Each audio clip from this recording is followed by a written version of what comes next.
Жорж Р. Мартины гал мөсний дуун ертөнцөд үлгэрийн гэмээр ичид Таргарианчуудын гал болон цусны үндэс хэмээдэг луу гих амтд устж үгүй болоод 150 жил болж буйгаар Game of Thrones зохиол эхэлдэг.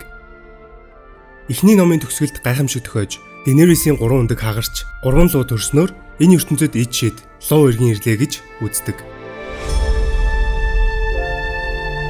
Тэгвэл энэ ертөнцийн луунууд ямар үсэл гаралтай вэ? Эртний валерчууд Таргарианчуудын хувьд ямар ач холбогдол түүх соёлтой вэ? Энэ талаар судалцгаая. Харин та бүхэн Таргариан удмын хамгийн их луу оролцсон иргэний дайныг өгүүлэх House of the Dragon цувралын 1 болон 2 дугаар бүлгийн бүх ангийг Монголд оруулахдаагаар Univision-ийн HBO багцаас хүлээн авч үзээрэй. Та 8 сарын 15 хүртэл HBO багцаа идэвхжүүлэхдээ Toki аппликейшны муу эзнээс сэтвчээрээ төлвөл 50% буцаан олголтыг авах боломжтой. Эртний валерчууд Essos TV-ийн хязгааргүй гэмээр тал нутгийн хончин хүмүүс байсан гэдэг. Харин тэд луунууд хижээж эхэлснээр огцом хөгжиж, Essos TV-ийн бусад улс үндэстнүүдийг устган сөнөөж, эсвэл эрхэндээ оруулсан байдаг. The freehold of Valyria, as it came to be known, became the most advanced civilization in the known world, with its own language, gods and culture. Харин луунуудыг хэрхэн яаж номхотгон өөрсдийн болгож чадсан талаар бүр эсвэл тийм амтан байдаггүй байсныг өөрсдийн цусан шидээр үүсгэснүү хэмээн маэструуд 2 төрлийн таамаг дэвшүүлэн одоо хүртэл мэтгэлцдэг. Нэгдүгээр таамаг цусан шид. The World of Ice and Fire номонд эртний валерчууд цусан шид ашиглан хүн болон амьтны бие махбодыг хольж, нийлүүлж, харанхуй, үхлийн шидээр туршилт явуулж, байгалийн бус, холимог амьтад буюу гэмээрээ гаргаж авдаг байсан гэдэг. Essos TV-ийн урд зүгт байрлах Soterios тэд нутагладаг Wyvern гэж амьтад бий. Тэд луунууд шиг далавчтай, хоёр хөлтэй, гөрвлийн төрлийн амьтад. Гэвч галаар үлээдэггүй. Тэд бидний мэдих луунуудаас жижигч гисэн илүү догшин авиртай, ховдог, бас зэрлэг гэж бичигдсэн байдаг. Дотроо олон төрөл байдаг эдгээр амьтдаас болж Soterios тэвд хүн төрлөختөн амьдардаггүй ч гэсэн таамаг байдаг. Энэхүү далавчид догшин амьтныг 14 гал хэмээх галтуулын нурууны гүнд агууд амьдрах Fireworm гэж амьтдтай цусан шидээр нэгтгэж гэмээрээ болгон үүсгэсэн нь бидний мэдих луу гих таамаг байдаг. Fireworm-ууд нь 14 гал гих галтуулын агууд амьдардаг байсан бөгөөд далавчгүй хідэж галаар амьсгалж төрөгдөг аюултай авраг амьтад байсан гэдэг. Мөн үүгээр тогтохгүй Валерийн луут ноёдууд хамгийн хүнд гинт хэрэгтнүүдээ нулимсан арал руу цүлж тэнд байдаг гогосоос цайзын гянданд яралагчид олон янзын арга сэдэж цусан шидээр туршилт хийж зэрлэг амьтдыг боол эмэгтэйчүүдтэй хавтуулан хагас хүнд өрүүлж байсан гэж The World of Ice and Fire номонд бичсэн байдаг. Магадгүй үүнээс үүдэн эртний валерчууд мөн Таргарианчууд луунуудтай шууд утгаараа цусан холбоотой болж луу холиглох, холбоо үүсгэх нь зөвхөн тэдэнд боломжтой болсон байх. Энэ ч Таргарианчууд болон эртний валерийн лууд ноёдуудын цус ойртолд гэр бүл дотроо гэрэлдэг ёс заншлыг утга учир шалтгаантай болгож буй юм. Учир нь тэд луун цусаа хадгалах, илүү цэвэр байх үүднээс гэр бүл дотроо гэрэлдэг гэж үздэг. Мөн энэ таамгийг бүр илүү баттгах зүйл бол Таргариан удмынханд бие махбод болон сэтгэл зүйн хувьд энэ цусан холбоос нь хэрхэн сөргөөр нөлөөлдөг нь юм. Луун хайрстай, дутуу далавчтай, гөрүүл хүний Элизабет мангас шиг хүүхдүүд Таргариан удамд төрж байсан удаатай. Мөн Таргариан удмынхын дунд зүгнэл харах, сэрүүн зүүдлэх, болох үгүй мэддэхгүй үйл явдал харах гэх мэт олон тохиолдол байдаг. Харин 2 дугаар таамаг бол луунууд анханасаа байсан гэх таамаг. Essos TV-ийн зүүн нутгийн ашаан цаана байдаг сүүдэрт нутгийн түүхэн бичгээс устан алга болсон хүмүүс эртний валерчуудад луунуудыг номотхон сурахыг заасан гэх таамаг байдаг. Магадгүй тэр хүмүүс өөртөө валерчуудын нэг хэсэг болсон, эсвэл устдаж алга болсон байж ч болно. Үүний талаар хангалттай их сурвалж мэдээлэл түүхэнд бичигдэж үлдээгүй байдаг. Essos TV-ийн хойд хэсэг буюу Ib нутаг, өмнөд зүгт орших Soterios TV-ийн гүн ширэнгэн ой, Essos-ийн зүүн нутагт байрлах улаан цүл төртөл луунуудын арга яс олдсон байдаг. Тийм ч учраас эрт цагт луунууд зэрлэг амьтад байсныг валерчууд номогдсон байж болно.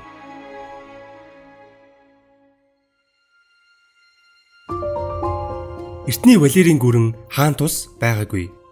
Хамгийн их мэдлэлтэй, хүчтэй, баян 40 орчим луут ноёдуудын гэр бүлүүд хамтран захирдаг гүрэн байсан бөгөөд тэр дундаа доогорж агсдаг овгуудын нэг нь бидний сайн мэдих Таргарианчууд байсан. Валерчууд эртний гис эзэнт гүрнийг дайлаар мордохдоо Ройны дайнуудад гээд олон дайн байлдаанд 100 луу ашиглаж байсан гэдэг. Харин Ройны дайны үеэр олон зуун луут валерчуудаас ард иргэдээ ёс заншлыг хамгаалахаар 80,000 гүнж 10,000 хөлөг онгоцоор зугатааж явсаар Westeros TV-ийн өмнө зүрийн доор нутагт газардаж тэндээс сууршин амьдарсан томогт түүх байдаг. Энэхүү түүхийн талаар HBO цуврал хийхээр төлөвлөж хөгжүүлэлт нь идэвхтэй явагдаж буйг энэ оны 6 сард мэдэгдсэн. Энэ цаг үед луутай холбоотой болж байсан сонирхолтой түүхүүдээс дурдвал Генеро Балерис гэх Валерийн луу хөлөглөгч өөрийн нүсэр томлуу Терраксыг хөлөглөн Сотериос Твийг зорин нисээд 3 жилийн дараа Валерт иргэн ирэн Сотериосын эцсийг үзээгүй ба урд өмнө хэний ч хүрч байгаагүй төрсөн ч эцэс төсгөлгүй оймод цүл уул нурууд байсан гэж үзээд энэхүү Твийг багтаа Есүс шиг том газар гэж дурдж байжээ. Мөн Есүс Твийн зүүн нутагт орших Йети алтан гүрний эзэн хаан Чайдууг Валерийн дээдс гаралтай эмэгтэйтэй гэрснийхаа дараа өөрийн цайзтай луу байлгадаг байсан гэсэн домог байдаг. Харин анхны хүмүүсийн үед амьдарч байсан байх магадaltaй Уракс гэх луу бий. Энэ нь Вестерос Твд луу харагдсан байсан талаар домог болсон анхны тохиолдол. Рич нутгийн хаад Гарденер овгийн төлөө зүтгэдэг толон бамбаа точид Баатар Сервин Ураксыг толон бамбаагаараа хуурч ардаас нь үсэрч нүдэнд нь жад зон хөнөөсөн хэмээн Рич нутгийн дуучид дуулдаг. Энэ мэтчлэн эртний Валерээс гадна өөр газар нутгуудад луутай холбоотой сонирхолтой түүх, яриа, домгууд байдаг.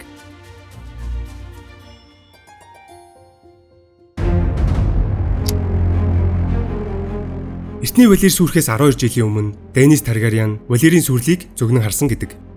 Харин түүний аав Лорд Эйнер Таргариан түүнд итгэн хамаг ид хөрөнгө, гэр бүл, зарцуудаа аван тухайн үеийн Вестерос Твийн Драгонстон хэмээх арал руу нүүж байжээ.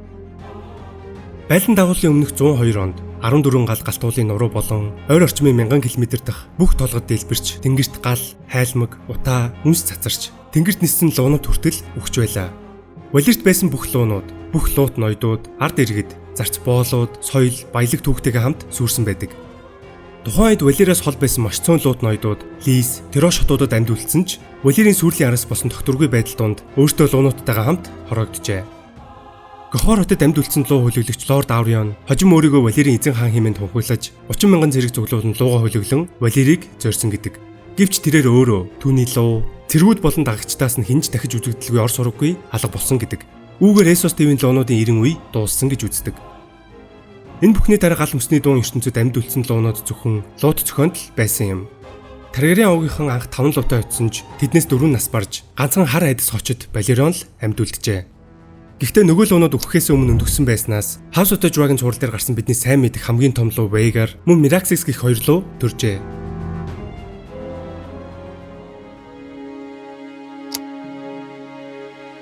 Тэгвэл луунууд хэрхэн үрждэг вэ?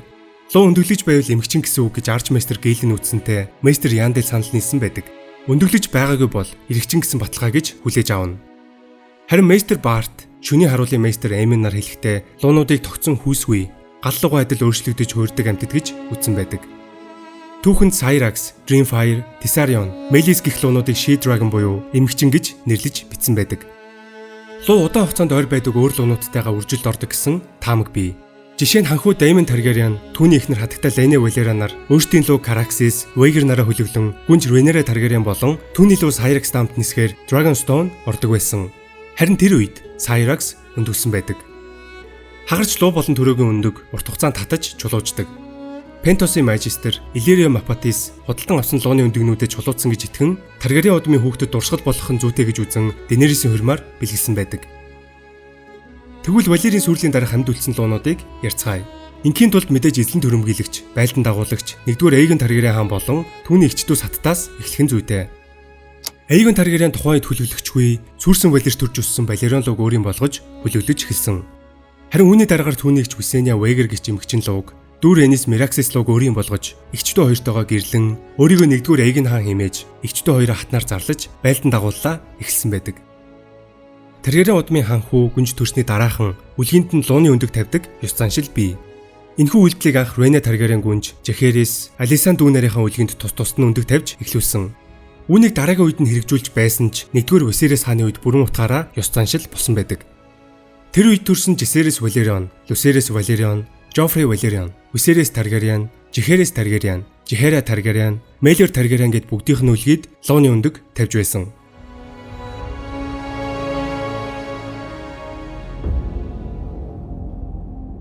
Тэгвэл луунуудын бүжиг буюу Таргариенчүүдийн хагарал хаан Сентиний төлөх дайн дуусах хүртэл хугацаанд оршиж байсан луунуудтай танилцгаая.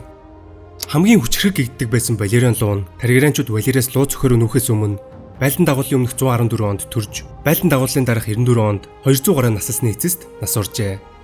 Түүнийг Valerie эртний бурхны нэрээр нэрлсэн ба амьд байх цаг үедээ хамгийн том, хамгийн хүчрэг луу байсан гэдэг.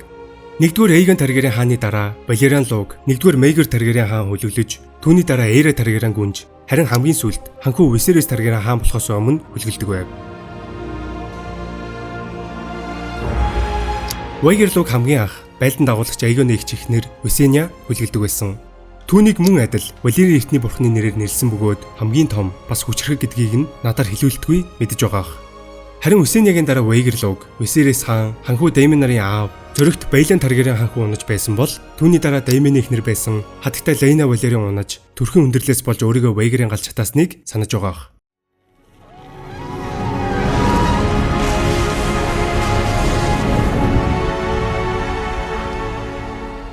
Үүний дараа мэдээж ногооны талын ханхүү Эймон Таргариен Вейгерлог өөрийн болгосон билээ. Харин Мираксис-лог байлдан дагуулагч Аегон Таргарианы дүү эхнэр Ренис хүлгэлж байсан. Түүнийг мөн л Валерийн эртний бурхны нэрээр нэрлсэн бөгөөд тухайн үедээ Вейгараас том, Валерионоос ялимгүй жижиг байсан гэж тэмдэглэсэн байдаг. Харин цусан хорхоо очид Краксис-лог цувралыг үзсэн хүмүүс сайн мэдэх бах. Энэхүү лог хизээч хатан болоогүй гүнж Ренисийн эцэг ханхүү Эймон Таргариен анх хүлгэлж байсан. Үүний дараагаар мэдээж ханхүү Деймон Таргариен цусан хорхоо нэртэй Краксис-лог өөрийн болгосон билээ. Quicksilver гэж лог байлдан дагуулагч Аегоны том хүү өв залгамжлагч 1-р Энис хаан мөн Энисийн хүү ханхүү Аегон Таргариенаар хүлгэлж байсан ч хаан Сентиний төлөөх дайнд авгах Мейгер Таргариен болон түүний хүлгэлж байсан Балерион луунд алуулсан гэдэг.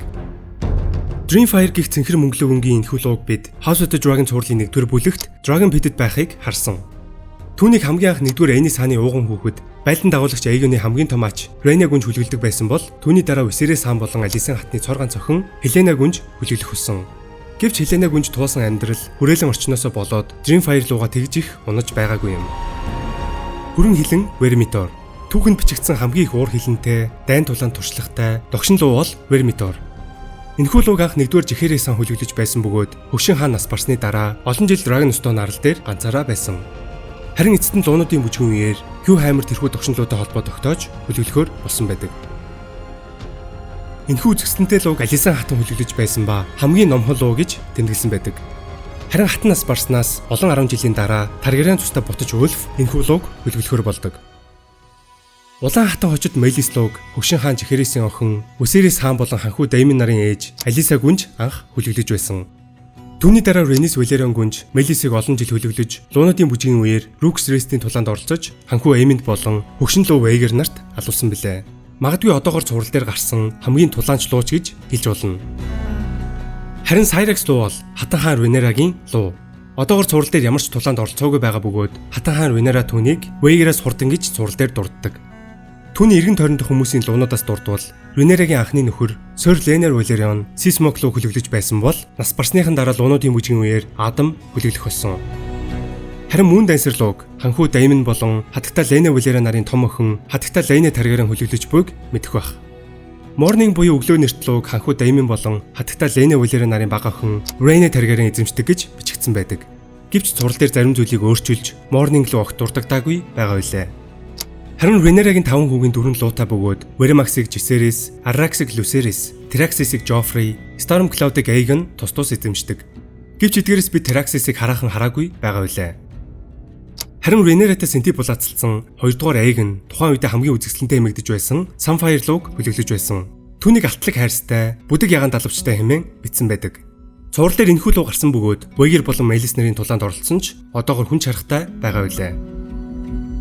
Тэгвэл Висерис хаан болон Алисын татны баг хүү Дейрон Таргариен цуврал дээр хараахан гараагүй байгаа ч хид дурдагдаад өнгөрдөг. Харин түүний хүлгэлдэг хөх хатан очид Тесерен лууг бид 20 дугаар бүлийн сүүлчийн анги дээр харсан билээ. Тэгвэл өндөгнөөсөө луу болон төрсөн ч эцэд нь унаагүй луунууд гэвэл 2 дугаар Эгний ихэр хүүхдүүдийн луунууд болох Шрекос болон Моргул. Цуврал дээр эдгээр луунууд хараахан гараагүй байгаа билээ. Харин эзэмгүй зэрлэг луунууд болох Cannibal, Grey Ghost, Ship Stealer гэх 3 луу байсан ба Ship Stealer-ыг лууны өр Netless гэж охин хүлгэлж байсан. Гэвч цуврал дээр үүнийг өөрчилж байгааг сүүлийн ангиас ойлгосон биз. Луунуудын бүжиг гэх энэхүү аимшигт иргэний дайны үеэр ихэнх луунууд устж, Таргариен удамж хүч чадал эрх мэдлээ алдаж эхэлсэн ба цөөн хэдэн луул амьд үлдсэн гэдэг. Таргариены түүхэнд бичигдсэн сүүлчийн амьд луу байлдан дагуулын дараах 153 онд нас барсан бөгөөд Углог Пенефрийн нутгийн Сэр Арлан жаахан хүү байхдаа өөрийн нүдээр харж байснаа ярихдаа маш жижиг, эрүүл бус, бүтэн дэлгэх боломжгүй жижиг далавчтай байсан гэдэг. Харин үүнээс 145 жилийн дараа Денерис Таргариены 3 өндөг харан луу төрснөөр энэ ертөнцид ид шид гал цус иргэн ирсэн гэдэг. Бидний бичлэг таалагдсан бол бичлэгэндээ лайк дарж сэтгэлдээ үлдээгээрэй. Мөн та бүхэн House of the Dragon цувралын 2 дугаар бүлгийн бүх ангийг HBO багцаас үзэхээ бити мартаарай. Дараагийн бичлэгээр уулзцаая.